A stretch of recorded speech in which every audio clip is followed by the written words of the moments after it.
Okay, well, look, I'm really, really excited to welcome Ebanie Bridges back onto the show, an undefeated female boxer. And Ebanie, it's fantastic to see you again. Great amateur career, your pro career is going brilliantly. And we're just going to show a few clips of you actually in action to underline how good you are. Now fire back and then use your foot defense. Go. Now move, now move, now move. And go, like that. Now circle, get out there, go. Angle and stay. Work through there.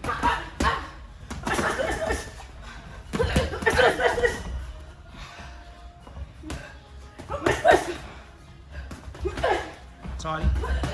Good. And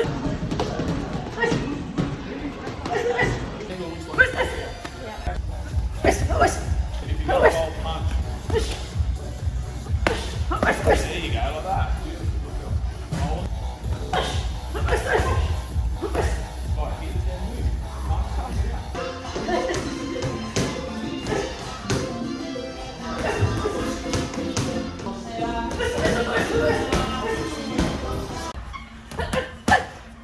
Up, cut. Bring him up. And Ebanie, I know we talked about the upcoming Persoon Taylor fight a few weeks ago, but I really wanted to talk to you again about it because I just feel that so much has happened since we talked only a few weeks ago in the world of women's boxing.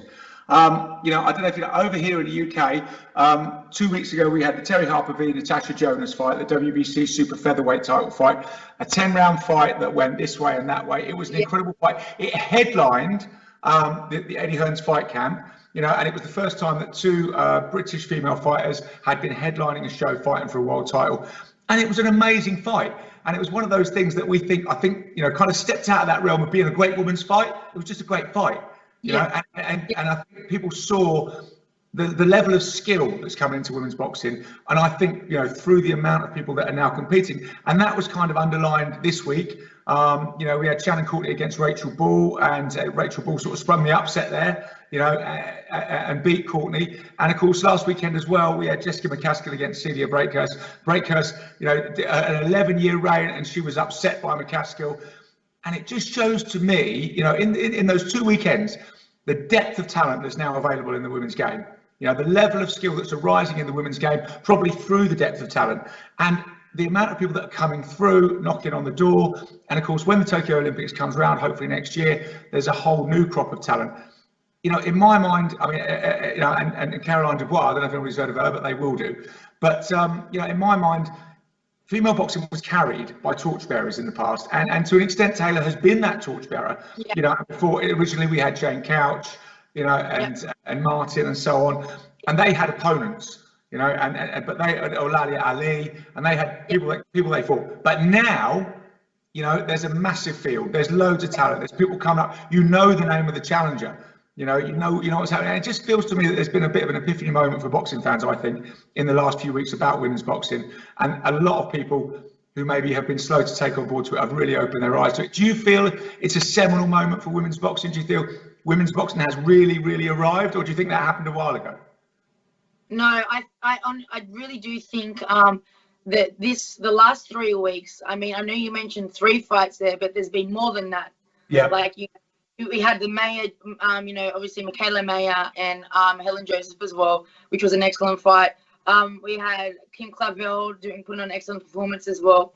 So I mean, we've had fights all around the world from all different countries of women's boxing, which has been incredible. And I definitely think it's been highlighted because it's been consecutive. It's not just like one female fight, and then we have to wait like another, a couple of months for another good one, So I think obviously Eddie Hearn, backing the women's boxing has been a huge thing. I was just talking to, someone else the other day about how, is Eddie Hearn the Dana White of boxing? You know what I mean? Because he really believes in the women, So, and he's putting the money behind it, and he's making the main events, and he's telling their stories. It's not just like some kind of, feature on a men's card now. Like now we know about the fighters. The stories are being told.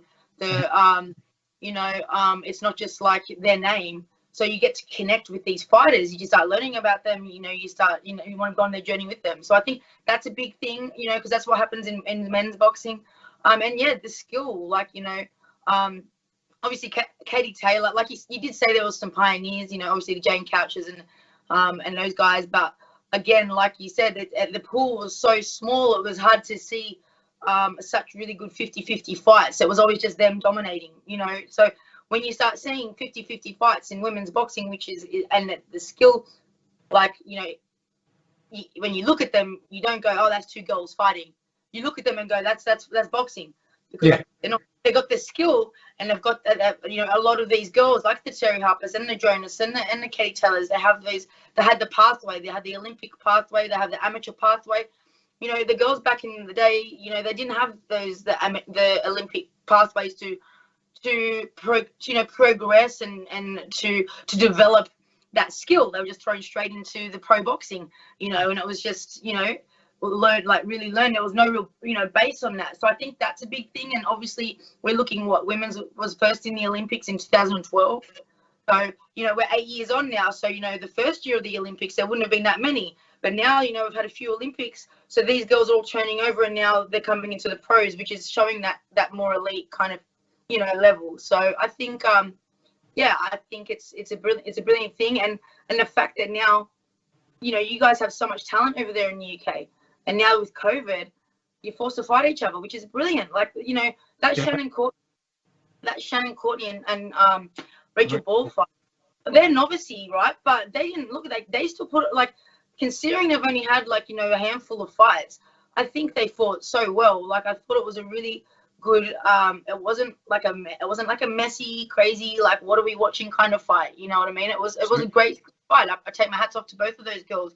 I think it was good. It was a clash of styles too, which was really exciting, so and then you obviously had the more developed Jonas and Harper, which was just, again, back and forth. And we saw some really good things from Jonas there, which I hadn't seen before. And and the drama, the Courtney Ball fight, the drama with the knockdown and getting back up, and I mean, those things is what makes boxing and what makes fights exciting. So hats off to all of those girls and everyone involved in it. And I think it's just only going to get better now that now the public has seen these female fights, and they're like, okay, wait, maybe we might tune in next time because it might be like this, like actually it might be good, and I think it's up to us as fighters, it's up to promoters to like, as a fighter, to train hard, to make sure that when we jump in that ring where we've trained hard, and we're, because as a female, fortunately, we are still representing each other. When we jump in the ring, we're still representing each other, as well as us, but it's still each other. When the boys step in, it's not like, okay, well, he's shit, so that means all males are shit. You know what I mean? Sorry. Yeah, I know what you mean. Sorry. And I think, as you said, with the talent coming through, which has kind of been lacking from women's boxing in the past, because there wasn't that pathway. But now we're all excited talking about the next Olympic generation. I mentioned Caroline Dubois, Daniel Dubois' younger sister, family.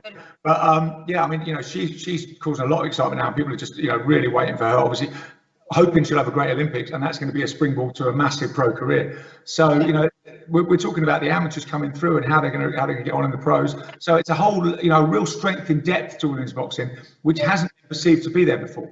Exactly. Well, look at the men, like you're talking, like, even like back in the 70s, they had the Olympics, like they were going through the Olympics. They had those pathways, of course there's the exceptions of people that didn't go to the Olympics, that were still great pro boxers, and there's still that in the women's as well. But I mean, it does help. It does show a lot more talent and skill, and just that like, not so obvious that it's women boxing, it's female. It's not like girls boxing. They box like men, like it's men. You know what I mean? It's the same thing. It's just boxing. Yeah. Because of the development of how it's done, I think, anyways. So yeah. Exciting stuff. I'm pumped. I'm so excited. It's really, really good. And I can't wait for this weekend. And so coming to this weekend, so we're gonna have 3 weeks of amazing women's fights around the world. And sad when it's all over. And so obviously it's building to this Taylor Persoon rematch. And I know we've spoken a bit about it before, but it's interesting to see them coming into camp now and being accepted into the bubble, and they have to fight under slightly different circumstances. But you can see already, I mean, that last fight, people feel the success that Persoon had in the fight, the unexpected success. was by dragging Taylor into that knockdown, drag out fight. You know, really taking her into the trenches, negating some of her skills by fighting close and getting her to have that sort of dogfight type fight. And then we were saying last time, you know, Taylor wants to use those skills, stay outside with the jab, you know, box and move, you know, really, you know, rather than get down there in the trenches. Persoon is already saying to Taylor, look, come on. You know, this was a great fight. This put women's boxing on the map last time because we stood toe to toe, because we traded, because we did all this stuff. We made it an exciting fight. Don't go on the back foot. Don't jab and move. Don't run away. Yeah. You know, like psychologically, she's trying to drag her in.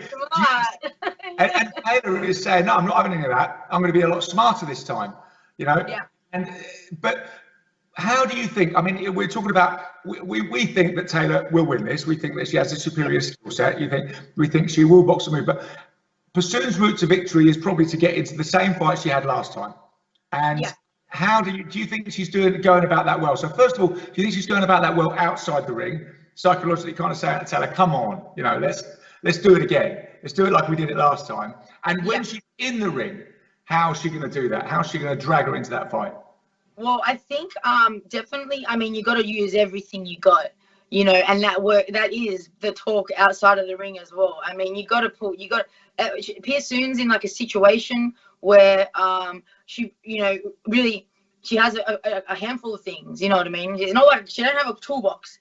She has a handful of things, you know, so she's got to use a lot of what she can do, which again, is that psychological stuff, anything to try and break her, you know, and try and pull her into that.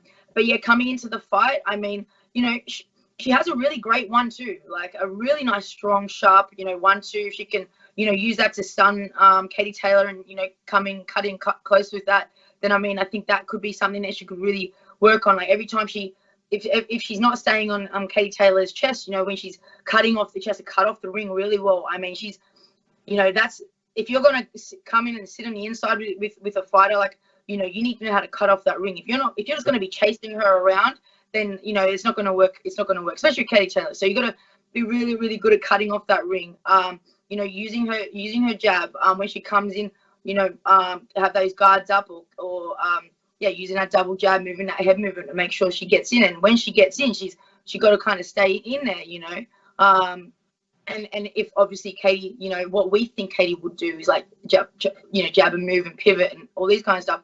And she just has to keep that pressure on, you know, and just be relentless, you know, absolutely relentless, like take it to the next level. So I think, but I think it starts in the earlier rounds, you know, like, you know, even trying to hurt her. Katie Taylor was hurt, you know, so I mean, you know, hurt her, try and hurt her, you know, use that really sharp 1-2 that you got. You know, mind you, I mean, Persoon can kind of box. Like, she can box. I've seen her box back foot. She can box. She, you know, it's not like she can't do that and she can only brawl. But Katie's the superior boxer, so you're not going to have a boxing match. Well, exactly. I don't think we want to underline too much this narrative we're putting across that Taylor has far the superior skill set and can win this in an easier way this way. Because, you know, let's not forget Persoon is ranked number 2. You know, pound for pound by box rec. Yeah. So these people are very close in skill levels, as you say. You know, let's not write off Persoon's skill. Exactly. So, I mean, I feel like, hey, who knows? She might go, you know what? I've been practicing my boxing. You know, I've been doing that amateur stuff because I was trying for the Olympics. You know, I'm going to try and like box you, and I'm going to like completely shake things up right now, and you're going to expect me to come in, and I'm not going to do that. I'm going to wait for you. And I'll wait for you to come in and maybe have some patience, you know, and see how that goes. You know, there's a lot of things that we could do. You know, I think personally what she did in the first fight, it's what worked, you know, like for the first fight. You know, so you would think you would want to do that again, but maybe be obviously more effective with it.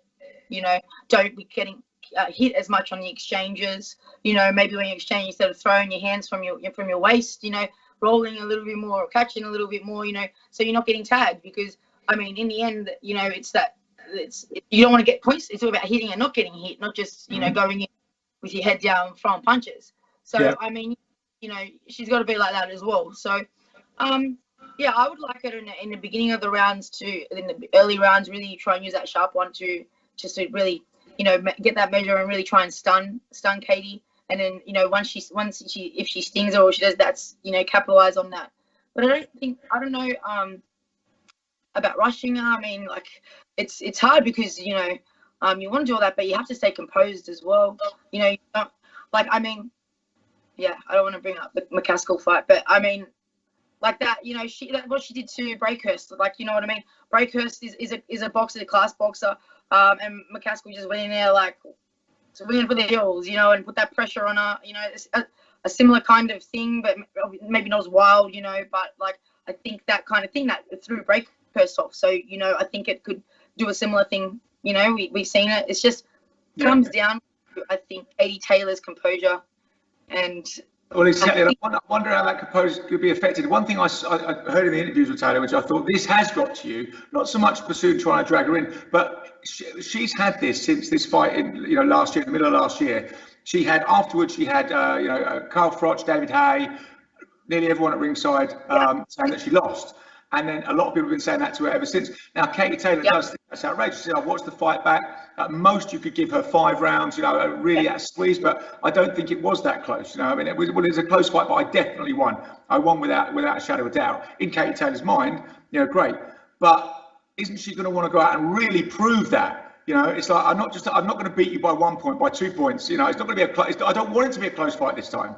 Because ever since we had that close fight, everybody's been going on at me that I lost. So she's going to want to really say, look, I'm going to emphatically win this time, and nobody's going to question it. And I definitely don't think that comes from sitting in there, getting drawn in, and trading those punches. She needs to do it the same way. We talk about the same way Sugar Ray Leonard made Duran say no mice. The same way that AJ, completely shut out. AJ completely shut out Ruiz. That's what she needs to do. She needs to box smart, stay composed, not get thinking that she has to prove in that sense that she can fight, because we know she can fight. Now she needs to prove that she's disciplined, and that she can stick to a game plan, and that stuff doesn't really get to her. I mean, it could come down to the fact that what boxing fans are like. I mean, she could just outbox Persoon, and everyone will whinge and say, she just ran, and she, that's what they love to say about boxing. She just ran away, and it wasn't an exciting female fight, but proper pugilists and boxing fans will know, that that's boxing. Hit and don't get hit and move. So, I mean, and I think having the no crowd there could help, because I mean, I mentioned it before, not getting drawn in by the crowd. Every time you get in exchanges, hear the crowd going crazy and you just go hard for it. I think it might be easier to stay disciplined, easier to hear your corner, maybe easier to concentrate, so. Well, having said that, the crowd is a factor, and I wonder who will be a factor for. Like you say, it may stop them getting drawn into that, that excitement of the crowd. But in my mind, Katie Taylor's always boxed before pro Katie Taylor crowds, which helps, helps to lift you and all that sort of stuff. Whereas this time, obviously, there is no crowd. There's no pro anti-crowd. It's just that silence. And I wonder, she won't be used to that. And I mean, look, I don't know Katie, haven't met her, and I don't like to judge people, but she's quiet herself. I don't know, and I look at Persoon's style, and because it's a similar kind of go hard style that I'm kind of into, I like to go hard, go hard and just kill. And I mean, I'm telling you, when I hear the crowd, and you're in there, it hypes you, when you hit them, and you hear that crowd roar, you're that's awesome. So I think possibly, without having that reaction from her punches, or that reaction of when she hurts Katie, or that reaction when her inside, it might not, cheer up, get her going. So yeah. I mean, it's interesting as well, because so much is expected of this, because as we've just said, what a role for women's boxing, and it feels like it's almost been choreographed to perfectly culminate with the most anticipated rematch in women's boxing. I mean, it's worth saying as well that sometimes rematches can be a little bit disappointing when you've had a really exciting first fight. So, I hope, because I just feel this is an epiphany moment, a seminal moment in boxing. It's coming about. Yeah, I feel like it can't be disappointing, because Katie Taylor's exciting, Persoon's exciting. I mean, no matter what, you're going to see really fast hands. You're going to see combos. You're going to, it's 2-minute rounds. It's, it's going to be exciting. and I mean, I don't think it's going to be crazy messy either. I see Persoon really roughing. That's what she'll do. She'll use dirty tactics. You know, she'll get dirty, get more dirty than before. You know, like use those tactics. You know, pushing their elbows, put her, you know, anything she can use, she'll use because she's going to need to. You know, I think she's going to need to really make Katie Taylor so damn uncomfortable, because as a boxer, I mean, I know when I fight boxers, like, you know, boxers, that they're great at boxing when you let them. You know, when you sit and wait, you know, you sit and wait and you box it, they're beautiful. There's, you know, like, but when you're putting pressure on, like, I mean, like Sean Porter kind of pressure, you know, you're, you know, it makes it a lot harder for them. It's not so easy. And that's what the whole point is. You're going to have to make it harder for this boxer. You're going to have to make it harder for her to think and to move, you know, make her more box in survival rather, you know. So, Ebanie, I'm going to press you for a prediction now. Yeah. So, I mean, we talked about how we think the fight's going to go. And what do you say? What's the result going to be? I think it's going to be another point. I think it's going to be another points decision. I mean, Persoon looks really strong, by the way. I just want to mention that. Like, she's looking strong at the moment. So, I mean, but yeah, I see. You know, I think if everything goes out, I think that it should go. You know, what I envision. Then I think that it will be quite a wide gap. You know, like a 7-3 at least. You know, 7 rounds to 3 to Katie Taylor. I don't think it's going to be a full. I can't see it really being like a 10. You know, all rounds, but yeah, I don't think it's going to be nowhere near as close as the last fight. Yeah. Okay. Yeah, but I mean, there'll be some sway rounds. I think, you know, I think with that kind of with that competitiveness, I think there will be. But yeah, I see it as being a lot more decisive. Yeah. Or out by Persoon, but no. Put that one on the side there. But no, like, yeah. Yeah. I definitely don't. I mean, it sucks to. I mean, I hate to underestimate Persoon again. I mean, considering what happened in the last fight, but I just have so much belief in Katie Taylor's skill and development. Like, she's still developing. She hasn't had 45 fights, and she's like teaching an old dog new tricks. She's still like, no offense, she's still learning. You know what I mean? Like, you know, so she's not. She could still develop. I think. You know, I could be wrong, but, you know, the further on, like I said, I've only had a couple of fights, but the further on, I feel like you're getting in some habits by that point, you know, and sometimes it might be harder to change. Yeah. So. Yeah. I know we forget about that, really, because Katie Taylor seems to have been around forever. And funny enough, about the crowds, we were talking about the crowds. I can remember in 2012, I was at the 2012 Olympics. I didn't watch Katie Taylor box. I was at various things there, and I was watching the Greco-Roman wrestling. And then I came out of the final of that, and I walked past this hall, and it was like, what the hell is that noise? The noise that was going off. And it was the Irish fans watching Katie Taylor win. It was incredible. The place was lifted. You know, I wasn't even in the arena, but you could just hear this noise.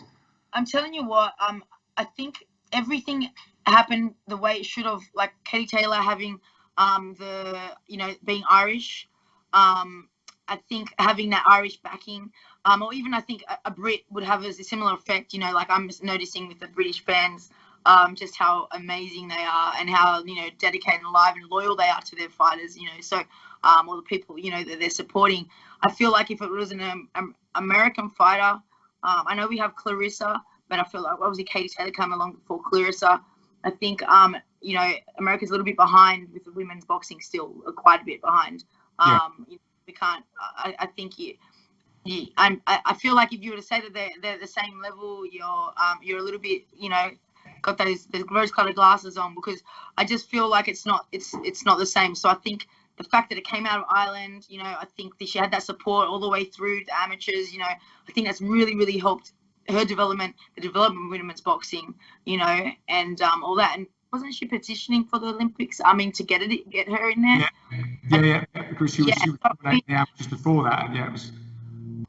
So I mean, it's the whole thing. I mean, it's just it's a butterfly effect, and the next generation. I don't think really my generation. I think the next generation are really going to benefit from it. Yeah. You know, I think I think like this is just the beginning, but like anything, it does take a while. Like, you know, like it's taking a long time. You know, you look at female in general, like in the workforce, you know, it's only just become equal, like, you know, so where you go, it's the same thing of the women's boxing. Now we're seeing, okay, but it's still going to take a while for everyone to get on board, you know, because it takes a long time to get real change. Yeah. So, but I see it in like 10 years. I really think 10 years, you know, another 10 years is going to be right up there. Like it's going to be quite close. Yeah. So. Yeah. Definitely. I mean, like I say, I think even in the last couple of months, the change and from the last time we talked about, you know, Taylor Persoon, we didn't talk about it in the context of the last 2 weeks of fights and how amazing they were, and world titles changing hands and incredible fights headlining on Sky Sports, and you know, even that feels like a lot of water's gone under the bridge in just that short amount of time. So I think it's definitely arriving. You know what it is? It has to keep happening. It has to keep going. We have to keep putting these great fights on. We got to keep. The girls got to keep training hard. We've got to keep putting nice even match fights on to prove that it wasn't just these girls, because there's such a big, I mean, obviously not compared to the men, but there is a much bigger pool of women's female fighters at the moment. There is a big pool, you know, there's plenty in the UK. You've got, you know, even like, I don't know, Amy Timlin, you know, you got Chantel, you know, Marshall, you got all those guys coming up through too, you know, that still need to make their mark and prove themselves on the big stage. You know, we have a couple in Australia. There's plenty in America. You know, they just need to keep putting these women's fights on, but they got to put the evenly matched or the closer fights on the broadcasts. You know, not be putting like Sinesta kind of fights on the TV. You know, that doesn't help women's boxing at all. You know, so I think it's really important that these promoters, if they really believe in women's boxing, like Eddie Hearn does, then as a sport, then I think the promoters really need to get behind it and do their part as well. It's you know, it's hard. It's not just us. It's not just you guys. You know, it's like it's a whole thing. It's, you know, it's a movement. Yeah, totally. But I think, you know, the next year, and once COVID's over, I think it's going to be even better. I'm hoping that once, you know, everyone's borders open, you know, that we're going to have, like, you know, not just the Brits fighting, like good Brits, like, I mean, the Brits fighting, you know, the Germans, but the good ones, you know, everyone at the same kind of thing. You know, don't forget, we do know that, like, there is a place in the beginning of your fight to build your career. You know, you can't expect, like, you know, debuters and, you know, people that had a couple of fights to be thrown straight in like that, you know, because you still got to remember they got to develop as well. But, you know, these fights that you're putting on show, I think they need to be of quality, just to keep proving that the quality is there, you know. Yeah, absolutely. Sorry, I rambled.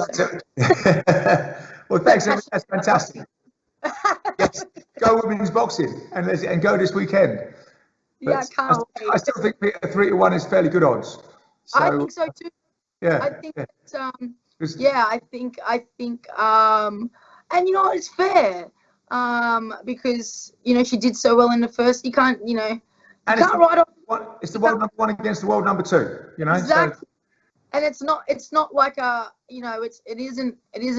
No offense to any Ruiz, but it's not like, you know, what do you call it? Like a sort of freak result. Someone, not a fluke, but someone just kind of came in as a replacement. You know, and had a win, and then, you know, expect them to do exactly the same thing, thinking they're up here. You know, she really is up there. She's been up there for a long time, and she's well experienced, and she, you know, a lot of people, like I said, think she won that first fight. So you can't completely counter out. Like I said, I really just think it all comes down to Katie Taylor. I don't think it really comes down to Persoon. I think it comes down to Katie Taylor. Yeah. And what Katie Taylor brings on the day and how she boxes. I think. So no, those odds are good for sure. Yeah.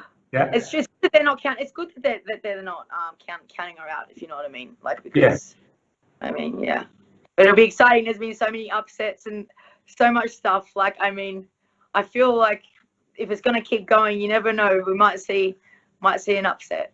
Yeah. Maybe it's a match. It's the garden mysteries of the fight camp. And it always seemed to be good, you know, the fight camp. What goes on in there? You don't know what's going on. You walk in there and all of a sudden all these fights you think is, you know, this is happening, and it all turns upside down. It's literally like I don't know what's going on, but it's like a soap opera in there. Like it's but it's exciting, and it's bringing life to boxing, considering that we had such a terrible year, the beginning of the year. So, yeah. Finally talk about boxing for real. Yeah. Brilliant. Well, thanks, Ebony. No, Lovely thank to see you again. And well, let's find out what happens and maybe speak the other side of it. Yeah, awesome. I can't wait. I'm looking forward to it. I'll be tweeting. Yeah.